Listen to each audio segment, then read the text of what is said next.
Hello everyone, I am Remiya and today I am going to explain about disparagement in advertisement. So first of all I am going to explain about disparagement and then advertisement separately. So disparagement means influencing public not to buy rival products by making untrue and misleading statement, and advertisement means the dissemination of information concerning an idea, product, or service to induce action in accordance with the intent of the advertiser.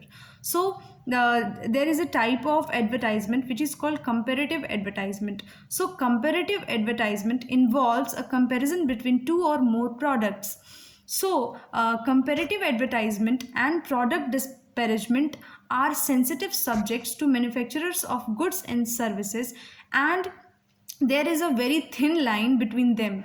In India, the Advertising Standard Council of India (ASCI) is a self-regulated voluntary organization which deals with dispute related to this advertisement. So, comparative advertisement is effective, but sometimes it can create false advertising. Misuse of comparative advertisement can result in disparagement. There are some cases related to this where the Supreme Court and High Court of different states has given judgment on the level of comparative advertisement and disparagement. So the first case is Dabur India Limited versus Wipro Limited. In this, the Calcutta High Court held that the courts will injunct an advertiser from publishing or circulating an article if the dominant purpose is to injure the reputation of the plaintiff. Now, the advertiser is not entitled to say that his competitors' goods are bad so as to promote his goods. The next case is Dabur India Limited versus Cliq Meghalaya Limited. In this, the Delhi High Court rejected the plaintiff's case that the defendant has disparaged the product of plaintiff. The court further said that the advertiser must be given the room to play around in the gray areas. The court also stated that the factors to be considered in deciding the question of disparagement. So the first factor is the intent of the advertisement. What is the intent of the advertisement behind it?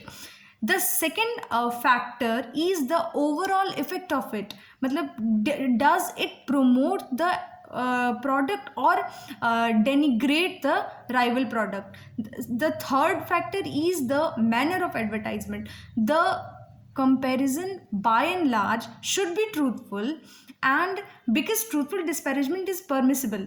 The next case is very interesting. The case is Reckitt versus Coleman of India Limited versus MP Ramchandran. The Kolkata High Court gave 5 principles on the law. The first one is that the tradesman can say his goods to be the best in world even in it is untrue.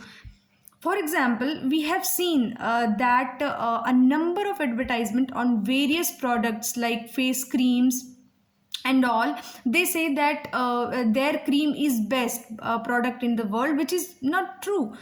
The next principle which the court lays down is that the goods are better than rival product even it is untrue. The third one is that the advertiser can compare the advantages of goods over the goods of others. In Dabur India Limited versus Colgate Palmolive Limited, the plaintiff's toothpaste was shown to be abrasive in the advertisement. So the Delhi High Court ruled that the generic disparagement, even without naming the product, is also questionable. In the meanwhile, I want to say that in India, Section 29 of the Trademarks Act 1999 deals with the comparative advertising. In the case of Hamdard Dawakhana versus Union of India, the Supreme Court held that for the first time, this Supreme Court considered the question whether the advertisement are protected under Article 19 Clause 1 Clause A of the Constitution. The court held that the commercial advertisement shall not be protected under Article 19 Clause 1 Clause A, as it has since it has an element of trade and commerce, and it has no longer object to the ideas of social, political, economic, or to further literature or human thought. However, the Supreme Court in the case of Tata Press Limited versus Mahanagar Telephone Nigam Limited overruled the previous decision of Supreme Court and held that commercial speech is a part of freedom of speech guaranteed under Article 19 Clause 1 Clause A of the Constitution of India. Thus, we can say that comparative advertisement is allowed and in certain cases ever encouraged in India. It helps consumer to differentiate between the products and go for a product for their desire or need. However, the law makes it illegal to disparage the product of a competitor in order to gain monetary benefits in a discontent or dishonest manner. There is no statutory law which deals with the advertisement made on internet portals. So, thank you guys.